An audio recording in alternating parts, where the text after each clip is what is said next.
நல்லா பிராக்டிஸ் பண்ணிட்டு கூட அங்க போயிட்டு அன்ஹெல்தியான ஸ்நாக்ஸ் சாப்பிட்டாங்கன்னா அவங்களுக்கு வந்து நல்ல ஹெல்த் கிடைக்குமான்னு கேட்டா கிடைக்காது. இங்க சிலம்பம் கிளாஸ் அவர் எப்போ ஜாயின் பண்ணாரோ அதுல அவருடைய ஹெல்த் வைஸ் ரொம்ப பெட்டரா ஃபீல் பண்றாரு. அதை பார்த்துட்டு தான் அவங்களுக்கு சாப்பிட வைப்பேன்னு நான் சொல்லிடுறேன். யாரா இருந்தாலும் ஒரு குழந்தைய மிரட்டினாவோ இல்ல அடிச்சாவோ அது தப்பு தான். ஹலோ. ஓகே, இன்னைக்கு வீடியோ எதுக்கு அப்படின்னு பார்த்தோம்னா நம்ம ஸ்டூடெண்ட்ஸ் எல்லாம் அகாடமியில் வந்துட்டு ஹெல்தியான ஸ்நாக்ஸ் எடுத்துட்டு வராங்க அப்படின்றத பார்த்தோம். அவங்க பேரண்ட்ஸும் நிறைய பேர் வந்துட்டு ஹெல்தியாக தான் அவங்க சாப்பிட்றாங்க, வீட்டில் மாஸ்டர் சொல்லி தான் அவங்க மாற்றிக்கிறாங்க அப்படின்னு சொல்றாங்க. ஸோ அதை பற்றி உங்களோட ஒப்பீனியன் என்னன்னா, நம்மளுடைய அகாடமியோட முதல் கோலே வந்துட்டு ஒரு பெரிய லாங் டேர்ம் கோல். என்னன்னா, நம்ம கிட்ட வர ஸ்டூடெண்ட்ஸை வந்துட்டு ஹெல்தியரான லைஃப் ஸ்டைல் சேஞ்ச் பண்ணுங்கிறது. ஹெல்தியரான லைஃப் ஸ்டைல் அப்படிங்கும் பொழுது அவங்க ப்ராக்டிஸ் மட்டும் பண்ணா பத்தாது. ப்ராக்டிஸ் முடிச்சுட்டு அவங்க வீட்டில் போயும் இதை ஞாபகம் வச்சுட்டு இந்த ப்ராக்டிசஸ்க்கு ஏற்ற மாதிரி அவங்க சிலம்பமோ அடிமுறையோ இல்லை யோகாவோ இல்லை வந்துட்டு மலர் கம்பமோ ஆர்ச்சரியோ எங்க எது கற்றுக்கிட்டாலும் அவங்க அடுத்து அங்கே போயிட்டு அதுக்கு தேவையான உடல் வலிமை தரக்கூடிய பொருட்களை சாப்பிடணும் அப்படிங்கிறது என்னுடைய எய்மே. ஒருவேளை அவங்க இங்கே வந்துட்டு நல்லா ப்ராக்டிஸ் பண்ணிட்டு கூட அங்கே போயிட்டு அன்ஹெல்தியான ஸ்நாக்ஸ், சிப்ஸோ இல்லை அதிகமான பிஸ்கெட்ஸோ சுகரி பொருட்ஸோ எல்லாமே சாப்பிட்டாங்கன்னா அவங்களுக்கு வந்து நல்ல ஹெல்த் கிடைக்குமான்னு கேட்டால் கிடைக்காது. 10 minutes வந்துட்டு ஸ்நாக்ஸ் பிரேக். அது வந்துட்டு வெறும் ஹெல்த்தியான ஸ்நாக்ஸ் தான் எடுத்துகிட்டு வரணும். ஸ்ப்ரவுட்ஸு, ஃப்ரூட்ஸு, அதுக்கப்புறம் எக்கு என்ன எடுத்துகிட்டு வரணுன்றது அவங்களே சொல்லுவாங்க. அதுவுமே அவங்க ரொம்ப கவனமாக எடுத்துகிட்டு வராங்க. நாங்கள் சரி இல்லைடா இன்னைக்கு எதுவுமே ஸ்ப்ரவுட்ஸ் எதுவுமே வைக்கல, இல்லை சுண்டல் எதுவுமே செய்யலை, வேறு ஏதாச்சும் இருக்குது பிஸ்கெட் எடுத்துகிட்டு போனால் நோ, அவங்க வாயிலேருந்து வர்றது நோ. மாஸ்டர் திட்டுவாங்க, எனக்கு ஹெல்த்தியான ஸ்நாக்ஸ் தான் வேண்டும், இல்லைன்னா எனக்கு வேண்டாம், நான் அங்கே போய் ஷேர் பண்ணிக்கிறேன், இதுதான் சொல்லுவாங்க. இது ஜங்க் ஃபுட் எடுக்கக்கூடாதுன்னு ஒரு வார்த்தை சொன்னார். என்னைக்கு அது மாஸ்டர் சொன்னாரோ அது எனக்கு புரியல. அவனுங்க அப்படியே ஒரு மேஜிக் மாதிரி பீஸா எதில் இருந்தாலும் அதை எடுக்க மாட்டேன்றாங்க. அந்த அளவுக்கு அதை ஃபாலோ பண்ணுறாங்க அவருடைய வார்த்தையை. இது வந்து மெயினாக வந்து ஹெல்த்தி ஃபுட்டாக கொடுத்தவங்க சொல்லுவார் மாஸ்டர். ஒரு நாள் நான் கொடுக்கலாம் ஏதாவது வேறு எதாவது எடுத்துகிட்டு போச்சானுக்கு அப்படின்னா இல்லை மாஸ்டர் இது எடுத்துகிட்டு வரக்கூடாது சொல்லியிருக்காரு, நீ ஹெல்த்தி ஃபுட் தான் கொடுக்கணும்னு சொல்லிட்டு இந்த கருப்பு உளுந்தில் ஏதாவது செஞ்சது இது மாதிரி ஹெல்த்தியாக தான் கேட்குறாங்க. ஆனால் என் பாப்பா லீனாக தான் இருக்கும், ஆனால் கொஞ்சம் ஸ்ட்ராங்காக வந்தது காரணம் வந்து இதுதான் ரீசன். ஸோ அவங்க வந்துட்டு முதல்ல வந்துட்டு என்கிட்ட வர குழந்தைங்களை முதல்ல நான் சொல்லக்கூடிய ஜாயினிங் டேட் அன்னைக்கே சொல்லக்கூடிய ஒரு விஷயம், கிளாஸ்க்கு வந்தாங்கன்னா அன்ஹைஜீன் பொருளோ இல்லை வந்துட்டு ஃபாஸ்ட் ஃபுட்டோ இல்லைனா வந்துட்டு பேக்டு ஃபுட்டோ எதுவுமே முதல்ல எடுத்துக்கூடாது. இங்கே கிளாஸ்க்கு வரும்போதும் சரி கம்பல்சரி ஹெல்த்தியான ஒரு ஸ்நாக்ஸோ இல்லை மீலோ எனக்கு கொடுத்து விடணும். நான் அதை பார்த்துட்டு தான் உங்களுக்கு சாப்பிட வைப்பேன்னு நான் சொல்லிடுறேன். ஸோ அதனால வந்துட்டு குழந்தைங்க நான் சொல்றதுனாலன்ட்டு இல்லை, நான் கொஞ்சம் அதட்டவும் செய்வேன். அவங்கள அப்பப்போ வந்துட்டு அதட்டுனாதான் அவங்களும் வந்துட்டு ஒருத்தருக்கு மேலே பயம் இருக்கணும் அவங்களுக்கு. தென் அதை ஃபாலோ பண்ணி பேரண்ட்ஸும் இப்போ நல்லா ஒத்துழைச்சிட்டு இருக்காங்க. எல்லா பேரண்ட்ஸுமே வந்துட்டு அட்லீஸ்ட் அவங்களால முடிஞ்ச வரைக்கும் அட்லீஸ்ட் வேர்க்கடலையாவது ஊற வச்சு கொண்டக்கடலையாவது ஊற வச்சு கொடுத்து விட்டுறாங்க. அது வரைக்கும் எனக்கு ரொம்ப சந்தோஷம். அதனாலதான் மாறு என்னுடைய எய்ம், அதுக்கு அவங்களுக்கான ஹெல்தியான லைஃப் ஸ்டைல். இப்போ நீங்க வந்து அதற்றதுனால வந்து பசங்க கேட்குறாங்கன்னு சொல்றீங்க. பேரண்ட்ஸும் நிறைய சொல்லியிருந்தாங்க மாஸ்டர் வந்து அடிப்பாரு மிரட்டுவாரு, ஆனா எனக்கு அந்த பிரச்சனை இல்லை அப்படின்னு. பட் பப்ளிக் பாயிண்ட் ஆஃப் வியூல அது தப்புன்னு உங்களுக்கு தோணுலையா, ஒரு குழந்தைய அடிக்கிறது மிரட்டுறது எல்லாம்? இல்லை, எல்லாருமே வந்துட்டு யாரா இருந்தாலும் ஒரு குழந்தைய பிசிக்கலாவோ இல்லை வந்துட்டு வேர்பலாவோ அவங்கள வந்துட்டு மிரட்டினாவோ இல்லை அடிச்சாவோ அது தப்பு தான். நான் என்னுடைய மாஸ்டர் கிட்ட நான் வந்துட்டு அவங்களுக்கு மூலம் மரியாதை கொடுப்பேன். அவர் ஸ்டிக் எடுத்து அடிச்சது கிடையாது. அவர் ஸ்டிக் கையில வச்சிருந்தாலே நான் பயப்படுவேன். அப்படிதான் என் குழந்தைங்களை வச்சிருக்கேன் வெளியே. அவங்க அடிக்கணும் அப்படிங்கிற இன்டென்சிவ் கிடையாது. அதையும் தாண்டி அப்படிங்கும் பொழுது என்னுடைய குழந்தையா எனக்கு ஒரு பையன் இருந்தானா அவனை எந்த அளவுக்கு நான் திருத்திக்க முடியுமோ அந்த அளவுக்கு தான் நான் வந்துட்டு அவங்களுக்கு நான் ஃபோர்ஸ் கொடுப்பேன். அதை தண்ணி வந்துட்டு யாரையும் வந்துட்டு வேர்பலா இதனால வரைக்கும் நான் யாரையும் அபியூஸ் பண்ணதில்லை, திட்டது கிடையாது. ஸ்கூலில் வந்து நம்ம அடி வாங்குறது எப்படி இல்லை, அவ்வளோ அடி வாங்குவோம் எல்லாமே பண்ணுவோம். அதனால தான் இப்போ நம்ம ஓரளவுக்காவது டிசிப்ளினாக இருக்கிறதுக்கானுமே ஸ்கூலில் எல்லாமே நம்ம குட்டாக போய் சொல்லி கொடுத்ததுனால தான். இப்போ மாஸ்டர் வந்து அடிக்க சொல்ல ஃபஸ்ட்டு எங்களுக்கு கொஞ்சம் கஷ்டமாக தான் இருக்கும். அப்புறமே தான் பார்த்தா பசங்க அது இம்ப்ரூவ்மெண்ட் தெரிஞ்சுது. ஓகே நம்ம யாராவது ஒரு இப்போ பேரண்ட்ஸ் நம்மளாலே அடிக்க முடியல பசங்களால, எது சொன்னாலும் எதுக்கு தலை கோச்சிக்கிறது எல்லாம். என்னுடைய குழந்தைங்கன்னு சொல்லி விட்டுட்டு எங்கிட்ட கிட்டத்தட்ட தத்து பசங்க மாதிரி விட்டுட்டு போன குழந்தைங்களை மட்டும்தான் நான் அவங்கள வந்துட்டு அவங்களுக்கு தேவையான சின்ன சின்ன ஒரு ஏன்னா அந்த ஏஜ்ல பண்ணக்கூடிய விஷயங்கள் தான். அந்த மாதிரி சின்ன சின்ன தப்புகள் பண்ணும் பொழுது அவங்கள அதட்ட வேண்டிய சூழ்நிலையோ இல்லை வந்து அடிக்க வேண்டிய சூழ்நிலையோ வரலாம். ஸோ அதை மட்டும் தான் பண்ணுவோமே வெளியே வேணும்னே வந்துட்டு யாரையும் பண்றதோ இல்லை கோவத்துல அடிக்கிறதுங்கிற ரொம்ப பெரிய தப்பு. யாரையும் கோவத்துல அடிக்கவும் கூடாது, திட்டவும் கூடாது. ஸோ அதெல்லாம் நம்ம அகாடமியில் எப்பயுமே நடக்காது.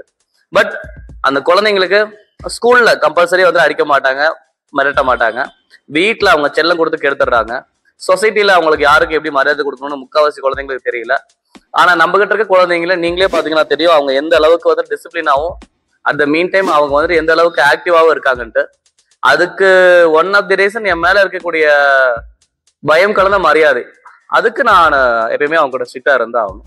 இங்கே சோழகத்தில் அவர் ஜாயின் பண்ணதுலேருந்து லைஃப்பில் நிறைய விஷயத்த கடைப்பிடிக்காரு. காலையில் 6 o'clock கிளாஸ் அப்படின்னா ஒரு 5:50க்குலாம் இங்கே வந்துடணும். நாங்கள் டயர்டாக இருக்குது தூங்கணும்னு நினச்சாலும் தூங்க விட மாட்டோம். எங்களை எழுப்பி 6 o'clock வந்துடணும், இல்லை மாஸ்டர் திட்டுவாங்க அப்படின்றத டைமிங் ஃபாலோ பண்ணுறான். கூட பார்த்தீங்கன்னா ஒரு 4 பசங்க இருந்தாங்கன்னா அந்த இடம் எவ்வளோ சத்தமாக அமகலமாக இருக்கும். ஆனால் இங்கே 10க்கும் மேற்பட்ட பசங்க உட்காந்துருக்காங்க. ஒரு பின் ட்ராப் சைலண்டில் உட்காந்துருக்காங்க. நீங்கள் பின்னாடி பார்த்தீங்கன்னா தெரியும். அவன் பிளேஸில் கண்ணை மூடிட்டு அமைதியாக உட்காரு அப்படின்னாங்க. அதை அவ்வளோ பின் ட்ராப் சைலண்டில் அவனுக்கு ஃபாலோ பண்ணிட்டு இருக்கானுங்க. ஸோ இது எல்லாமே ஒரு ஆச்சரியமான விஷயம்தான். இது இந்த வயசில் நம்ம பசங்களை மோல்ட் பண்ணலன்னா அதுக்கப்புறமா ரொம்ப கஷ்டம். நீங்க வந்து ஸ்ட்ரிக்டா இருந்தாலும் சொல்றீங்க, பட் நீங்க உங்க ஸ்டூடெண்ட்ஸோட ஃபன் பண்ண மாதிரி கிளிப்ஸ் எல்லாம் ரிலீஸ் ஆயிருக்கு. நீங்க ஜாலியா விளையாடுறீங்க, அதை பத்தி என்ன ஸ்ட்ரிக்டா இருக்குன்னு சொல்றீங்க, பட் ஃபன்னும் பண்றீங்க சைட்ல. கன்ஃபியூஸ் ஆயிட மாட்டாங்க? இல்ல அப்படி இல்ல, அவங்களுக்கு கன்ஃபியூஷன்லாம் வச்சிருக்கணும். ஏன்னா அவங்களுக்குன்னு ஒரு குட் மெமரிஸ் இங்க கிரியேட் பண்ணாதான் அவங்க வந்துட்டு என்கிட்ட வந்துட்டு ஒரு ஃப்ரீயா ஃபீல் பண்ணுவாங்க. எல்லா பசங்களுமே எங்கிட்ட இருக்க 99 குழந்தைங்க வந்துட்டு நீங்க நார்மலா பார்த்தாவே தெரியும் அவங்க எங்கிட்ட மரியாதையோட அவங்களுடைய லிமிட்டோட இருந்துட்டே இருப்பாங்க. பட் ஒரு ஃபன்னான ஒரு மொமெண்ட் வருதுன்னா எங்கிட்ட ரொம்ப அவங்க அப்பா அம்மா கிட்ட இருக்க க்ளோஸை விட எங்கிட்ட ரொம்ப க்ளோஸ் ஆயிடுவாங்க. அது வந்துட்டு என்னன்னா அது அவங்களுக்கு கொடுக்கக்கூடிய அவங்க எனக்கு எந்த அளவுக்கு மரியாதை கொடுத்து அவங்க எங்கிட்ட எப்படி வந்து நான் ஸ்ட்ரிக்டா இருந்தாலும் எங்கிட்ட இருந்துக்கிறாங்களோ அதே போல நான் அவங்களுக்கு மரியாதை கொடுத்து அவங்க ஃபன்னா இருக்க வேண்டிய ஜாலியா இருக்க வேண்டிய இடத்துல நானும் ஜாலியா இருந்தா அவங்க ஜாலியா இருப்பாங்க. இல்ல அவங்க சந்தோஷமா இருக்க வேண்டிய நேரத்துல நான் பிடிச்சிட்டு உருன்னு இருந்தேன்னா அவங்க வந்துட்டு அவங்களுடைய குட் மெமரிஸ் அவங்க வந்து இறந்துருவாங்க. அதனால நான் அந்த நேரத்துல அப்படி இருந்தா ஆகணும்.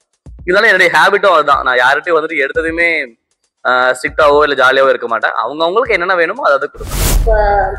பேரண்ட்ஸோட பெர்ஸ்பெக்டிவ்ல வரும். அவங்க வந்து மேஜரா எல்லாரும் என்ன சொல்றாங்க அப்படின்னா, மாஸ்டர்கிட்ட சொல்லிடுவேன் அப்படின்னு சொன்னா பசங்க எல்லாமே பண்றாங்க. நாங்க வந்து குழந்தையில இருந்து வளர்க்குறோம், நாங்க சொல்றதை விட மாஸ்டர்கிட்ட ஃபோன் பண்ணிடுவேன்னு சொன்னா அந்த பயத்துல எல்லாம் பண்றாங்க அப்படின்னு. நீங்க அதை வந்து எப்படி கொண்டு வரீங்க, எப்படி அந்த இதை மெயின்டைன் பண்றாங்க? வீமனொலி குறுந்தடி செலவம்னு சொல்லிட்டு எங்களுடைய மாஸ்டர் வந்து சொல்லிக் கொடுக்கும் பொழுது அதுல வந்துட்டு ஒரு லைன் இருக்கு. என்னை பெற்ற தாயும் அன்புமிகு தந்தையும் என் ஆசானும் துணை அப்படின்னு இருக்கும். அவங்க அப்பா அம்மாவுக்கு அடுத்தது அவங்க மரியாதை கொடுத்து வணங்கக்கூடியவங்க பாத்தீங்கன்னா அவங்கதான். அப்போ நம்ம அந்த ரோலை வந்துட்டு எடுத்துக்கும் பொழுது அவங்க கிட்டத்தட்ட நம்ம சொல்றதை வந்துட்டு அடாப்ட் பண்ணிக்கிற ஸ்டேஜ்ல இருப்பாங்க. அவங்க பெரியவங்களா இருக்கலாம், இல்ல ஏஜ் கம்மியா இருக்கலாம். 3 வயசுல குழந்தைங்க வராங்க, 10 வயசுல வராங்க, 20 வயசு, கிட்டத்தட்ட 72 வயசு வரைக்கும் என்னோட ஸ்டூடெண்ட்ஸ் இருக்காங்க. எனக்கு ஏஜ் கூட கம்பேர் பண்ணும்போது அவங்க என்னை விட வந்துட்டு எவ்வளோ பெரியவங்க. இருந்தாலும் அவங்களுமே நான் சொன்னா வந்துட்டு அவங்க அந்த விஷயத்த மீறது இல்லை அப்படின்னா அது வந்துட்டு நான் என்னுடைய வேலையை கரெக்டா செய்யறேன்னு நினைக்கிறேன். அந்த மீன் டைம் அவங்க வந்துட்டு என்னைய பூச்சாண்டி மாதிரி ஒரு சில பேரண்ட் வச்சுக்கிறாங்க. பட் இருந்தாலும் அது தப்பு இல்லை. ஏன்னா என் பேரை சொல்றதுனால அவங்க கொஞ்சம் அந்த தப்பான விஷயம் ஐ மீன் தப்பா அப்படிங்கும்போது ஃபோன் யூஸ் பண்றது எனக்கு தெரிஞ்ச அவங்க மிகப்பெரிய குழந்தைங்க என்ன பண்ண போறாங்க, அதிகமா கேம் விளையாடுவாங்க, இல்லைன்னா வந்துட்டு யூடியூப் ஷார்ட்ஸ் பார்ப்பாங்க, அந்த 5 minutes கிராஃப்ட் இந்த மாதிரி பார்த்துட்டு இருப்பாங்க, இல்ல கார்ட்டூன் டிவியில கார்ட்டூன் பார்ப்பாங்க, இல்லைன்னா ஜங்க் ஃபுட் சாப்பிடுவாங்க. அதை தாண்டி என்ன வந்துட்டு அவங்க யூஸ் பண்ணிக்கிறத பாத்தீங்கன்னா மரியாதை கொடுக்க வேண்டிய இடத்துல அவங்க மரியாதை கொடுக்கலன்னா மாஸ்டர்கிட்ட சொல்லிடுவேன். இப்போ சொந்தக்காரங்களுக்கு மரியாதை கொடுக்கலனாலோ இல்ல ஃப்ரெண்ட்ஸ் கிட்ட மரியாதையா பேசலனா இல்ல வந்துட்டு ஏதாவது அடாவடியா பண்ணும் பொழுது என்ன அவங்க அப்படி சொல்றாங்க. அது நானே காதுபடி கேட்டிருக்கேன். பட் அது நல்ல விஷயம் தான். யாரோ ஒருத்தர்கிட்டயாவது அந்த ஒரு மரியாதையும் பயமும் இருக்கணும் இல்லையா? யாருமே இல்லைன்னா அந்த குழந்தைங்க தற்கொலையா தான் போகும். இப்ப நீங்களே நிறைய சோசியல் மீடியால பாத்துட்டு இருக்கீங்க எத்தனை குழந்தைங்க வந்துட்டு தற்கொலைத்தனம் பண்ணிட்டு இருக்குன்ட்டு. பட் நம்ம குழந்தைங்க வந்துட்டு என்ஜாய் பண்றதுங்கிறது எதுன்னு இருக்கு. இப்போ ஆன்லைன்ல மொபைல்ல அவங்க யூஸ் பண்றது, மொபைல்ங்கிறது நம்மளுக்கு கிடைச்ச ஒரு கிஃப்ட் ஆக்சுவலா. ஆனா அந்த குழந்தைங்க அதை அப்படி யூஸ் பண்ணிக்கல. 99% ஆஃப் சில்ட்ரன்ஸ் வந்துட்டு அதை எப்படி யூஸ் பண்ணிக்கிறாங்கன்னா அது ஒரு பொழுதுபோக்கு பொருளா யூஸ் பண்றாங்க. ஆனா அந்த குழந்தைங்க வந்துட்டு அதை ப்ரொடக்டிவா யூஸ் பண்ணா இப்போ இன்னைக்கு நியூஸ்ல வந்துட்டு சேலம் இருக்கக்கூடிய 7வது படிக்கக்கூடிய ஒரு பையன் வந்துட்டு ஒரு ஸ்பெஷலான ஒரு கிளாஸ் கண்டுபிடிச்சிருக்கான். என்ன மாதிரியான பவர் இருந்தாலும் ஸ்பெக் அவங்க என்ன மாதிரி பவர் இருந்தாலும் அவங்களுக்கு அதுக்கு ஏற்ற மாதிரி அவங்க அந்த கண்ணாடியை தகவமைச்சக்கூடிய கண்ணாடியை வந்து 7வது படிக்கக்கூடிய பையன் கண்டுபிடிச்சிருக்கான். அதுவும் அவனுக்கு வந்துட்டு கவர்மெண்ட்ல கொடுத்த அந்த அவங்க அண்ணாவோட லேப்டாப் யூஸ் பண்ணி அவனா வந்துட்டு பண்ணியிருக்கான். அப்ப இதெல்லாம் வந்துட்டு ஒரு பெரிய விஷயம். இதை நம்ம குழந்தைங்க பண்ணணுங்கிறது என்னுடைய ஆசை. இதை பண்ணாத பொழுது என்னைய வந்துட்டு அவங்க பூச்சாண்டி யூஸ் பண்ணிக்கிறாங்க.